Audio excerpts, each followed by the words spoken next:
बिस्मिल्लाहिर्रहमानिर्रहीम। अस्सलाम वालेकुम नाज़रीन, आप देख रहे हैं मेरा YouTube channel daily health idea. मुआहदा जिगर की गर्मी के लिए, मैदा और जिगर की गर्मी के लिए, अगर आपको जिगर की गर्मी है, हाथ पांव जलते हैं, मुंह का जायका ख़राब है, तो पहले अपना खून SGPT टेस्ट करवाएं।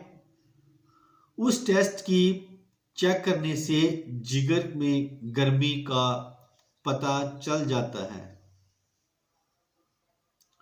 तो ये नुस्खा है, उसको अपने रोज़ाना चंद दिन इस्तेमाल करें और किसी भी मुस्तनद लेबॉरेटरी से टेस्ट करवाएं। इंशाल्लाह आपकी जिगर की गर्मी की शिकायत नहीं रहेगी। होल शाफी, काशनी 6 माशे, सौंफ 6 माशा, गुलकंद 1.5 तोला, दाना इलायची खुर्द 1.5 तोला, आलू बुखारा 6 दाने, सबको कूट छान कर और मिश्री डालकर पीसें।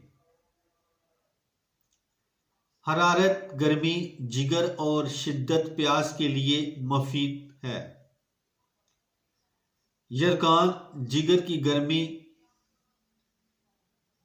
1 अदद लेकर नरम सी आग में डुबाकर बुर्ता करें और उसका पानी निचोड़कर कदरे मिश्री मिलाकर पिलाएं, यानी कि कद्दू।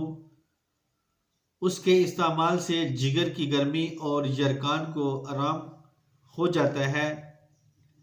दही का पानी जो बर्तन के आखिर में रह जाता है, वो पीने से भी फायदा होता है। तो इसके साथ ही मैं अब इजाज़त चाहता हूँ। दुआ में याद रखना और अपना ख़ास ख्याल रखना। अस्सलाम वालेकुम।